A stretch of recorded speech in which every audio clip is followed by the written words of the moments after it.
Good morning and welcome. We're so glad that you're here.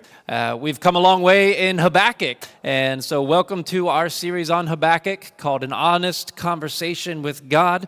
We have made it to chapter 3. We've been telling you for weeks, just hang in there. Things will get a little bit cheerier and hopeful. You just have to wait. Because as the saying goes, good things come to those who wait. Yes, and that is my title this morning, or part of my title this morning, which is Worth the Wait. So we're going to spend the next few weeks in chapter 3, but for today, I'm going to slightly pause the more verse-by-verse type of teaching we've been doing and step back in reflection on some bigger picture thoughts on Habakkuk and what we're learning. Because as we transition to chapter 3, I think there's such a valuable life and faith lesson simply in the structure of the book of Habakkuk. Something I've been thinking about is how the 3 chapters of Habakkuk are almost a metaphor for the Christian life. And what I believe chapter 3 teaches us is that the life of faith is, in fact, worth the wait. Those that know me know that I am definitely not what is sometimes referred to as an early adopter when it comes to technology or fashion or trends. I'm pretty sure I was the last person in North America to get a cell phone. Then the last to get a smartphone, which I did very reluctantly. Some of you know I will pretty much buy nothing new, not clothes or electronics or shoes. I've never bought a TV. I'm always a kind of a decade behind, and I just wait until the once kind of new and trendy things start to show up at garage sales or thrift stores or for free. And some of you are thinking, that explains a lot about why your fashion is always a decade behind. Touché, but still hurtful. And for some things, waiting to find that deal, even if for many years, makes it that much sweeter when you finally get it. It makes it worth the wait. You enjoy it even more because you waited such a long time to find it at that bargain price. And for example, I still listen to and buy CDs. CDs are these round things. You used to put them in a player and they played music. But back when CDs were the only option, pre-streaming, I would never buy new. I always waited until years later when they started to show up in the used CD bins. And I'd spend hours in record stores, especially in the discount bins, just looking for that score, hopefully in the $1.99 bin. And when you found it at that moment, it was so worth the wait. And here's the point. We are willing to wait for things that we know will be worth it, and for which we know the wait will make the experience even sweeter. And the question is that your approach to the life of faith and God's eternal kingdom that is to come? Will you patiently wait, even through the darkness and the deserts of life, even if it means sacrifice in the short term or not doing what everyone else is doing, knowing it will make it that much sweeter in the end? Remember what I said in the opening message, that if you want to live a Christian life of any significance, there will be a period of waiting. Why? Because the biblical pattern is that revelation usually comes only after the waiting. And we have to look no further than Habakkuk. Think of all the waiting and struggle Habakkuk, and by extension, we, as we've journeyed with him, have been through. We started out asking in chapter 1, verse 2, "How long, Lord, must I call for help, but you do not answer?" And we entered into lament in that message entitled Waiting in the Why. And then we cried out in verse 13 of chapter 1, why do you tolerate wickedness, Lord? Why are you silent? And we titled that message, Watching in the Why. As we entered into Habakkuk's watching in chapter 2, verse 1, for how the Lord would respond to his questions and lament. And then last week we looked in depth at the 5 heavy woes of verses 6 through 20 of chapter 2 concerning what will become of the arrogant, followed by that whoa conclusion. If you were there, you know what I'm talking about. As the kids say, IYK, YK. I had to look that up recently. Like I said, I'm a late adopter, so I didn't know what it meant. And we learned that justice delayed is not justice denied. And so we began to see a little more clearly with the eyes of faith. And now, chapter 3 is the full revelation and explanation of living by faith in God's faithfulness. And as we'll see for Habakkuk, it was worth the wait. As he erupts in praise in verse 2, telling the Lord, I stand in awe of your deeds. The book is going to end in utter rejoicing in the Lord in verses 18 and 19 of this final chapter. In fact, we learn there and also in verse 1 of this chapter that this was likely a song or a psalm that was sung. For the last verse says, for the director of music on my stringed instruments at the end of the book. And verse 1 uses this weird word, shigionoth. What a cool word. Which was likely a musical term, as the only other place it appears is at the beginning of Psalm 7 to refer to David's singing. But here's the insight and takeaway.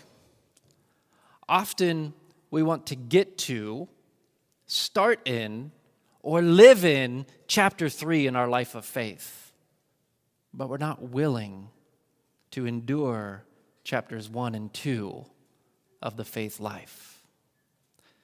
In order to arrive at this place of revelation in chapter 3 that fueled Habakkuk's faith in living, he had to go through all the lament, the questioning, the pain, the frustration, the sorrow, the confusion, the why gods, and the silence of chapters 1 and 2.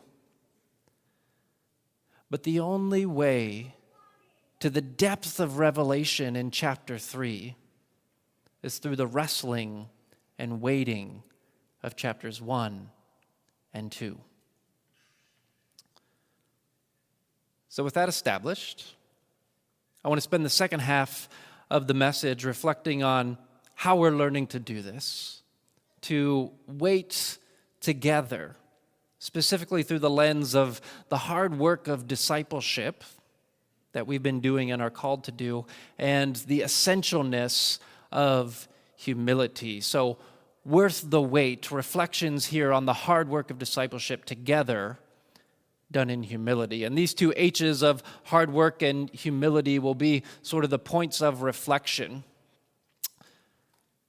A lot of Christians want to live their lives in the revelation and joy of Habakkuk chapter 3, not realizing the only way there is often through the lament and the questioning of chapters 1 and 2. Sometimes we want studying the Bible and therefore our discipleship to be fast and easy.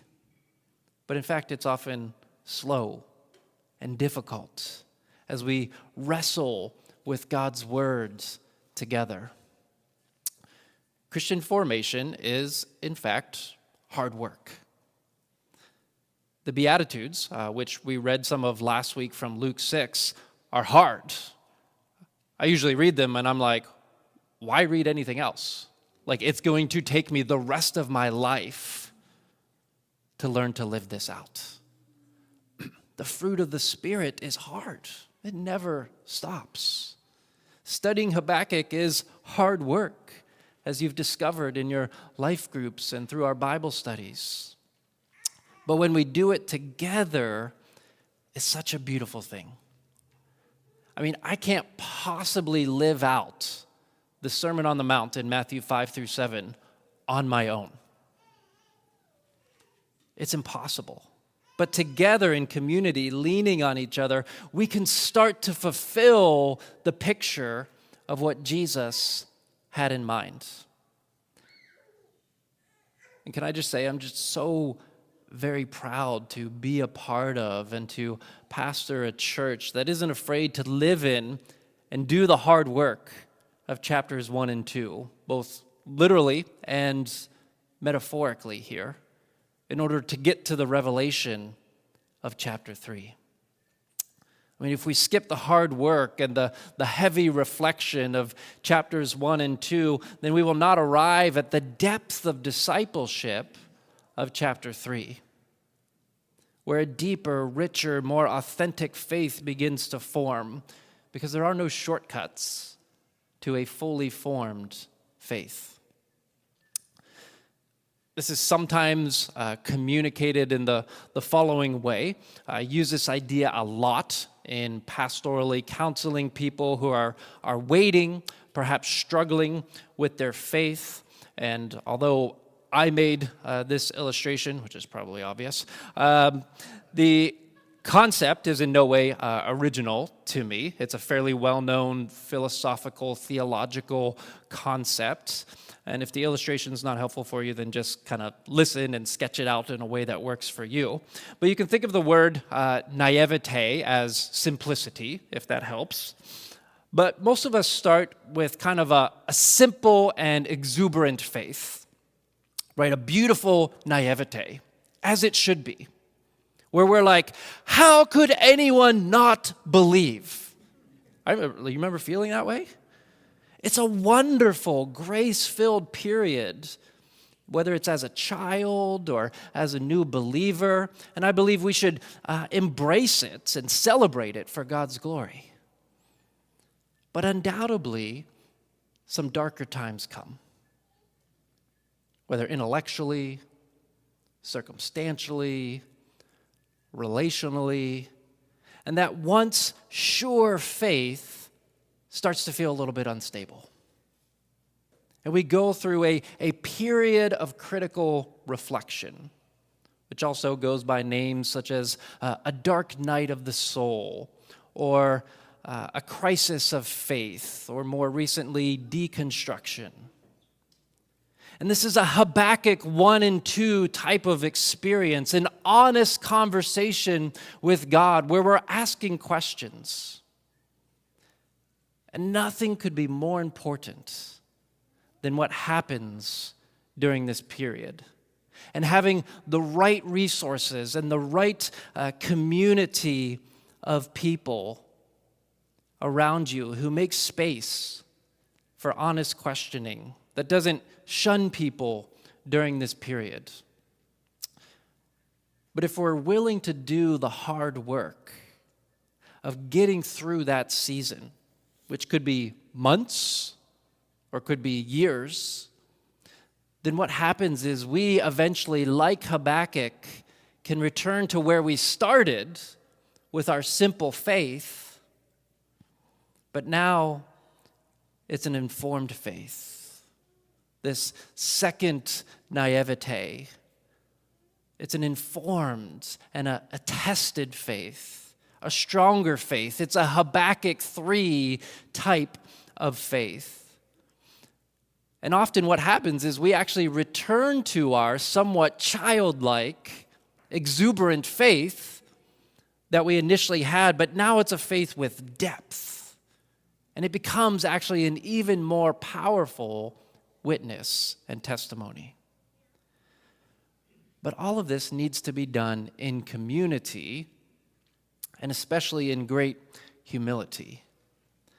And what I mean here is that to be a humble community is to realize that there are people at all kinds of different places on this journey in a Christian community. There are people in the early stages of faith here who are just buzzing in this amazing grace bubble. And we need to embrace that and rejoice with them. And it's good for us to see that and remember that. But there are also people struggling, perhaps with their faith. They have a lot of questions or doubts. They're not sure about things, and we have to humbly make room for them and say, hey, we will walk with you through this no matter what. No matter how long you stay in this period. In fact, we're not going to rush you or push you through it. We will be here for you because it will be worth the wait. Because the worst thing someone can do is to go through this period of reflection outside of community. And I've heard or watched myself dozens, probably hundreds of stories of people leaving the church and then ultimately their faith during this period of critical reflection. And almost every single one of them has the same story. That the church culture didn't give them space or time to be struggling, to work through or ask the hard questions. So let's resolve in our hearts to say, we're not going to be like that. Because God was not like that with Habakkuk. Let's be a humble, worshiping community that knows that none of us have it all figured out as much as we think we do. One thing we hear constantly from people is that this is a place where they feel safe. Safe to come as they are. Safe to have and voice questions, that they won't be judged. Because as Habakkuk learned, we can leave the judgment in God's very capable hands. We don't have to worry about it. It's not our job, thank the Lord. But this is, after all, a place for the sick and sinners more than the healthy and the righteous. And so it better be a little rough around the edges, challenging and uncomfortable at times, or else we are doing something seriously wrong. So as the music team comes, this morning was a chance to just step back and reflect on the journey Habakkuk has been on and that we have been on with him. And as we continue in chapter 3, you'll see how Habakkuk worked through the period of critical reflection in chapters 1 and 2 and his second naivete now here in chapter 3. But maybe you're here this morning and you want to get to chapter 3, but you're just not there yet. You're still waiting for the cloud of darkness to lift and the light to come. For you, it feels like the world is still defined more by God's absence than presence. And my encouragement would be to keep waiting. For there is no chapter 3 without chapters 1 and 2. And it's gonna be worth the wait. And perhaps this song that we heard earlier in this series might speak to you. A song written right here in community for Oceanside out of our Habakkuk study. So whether you're in chapter 1, 2, or 3 of your faith journey, let's reflect together and maybe just pray in your heart, Jesus, I will wait. And then I'll connect what we've talked about to lead us into communion together to close.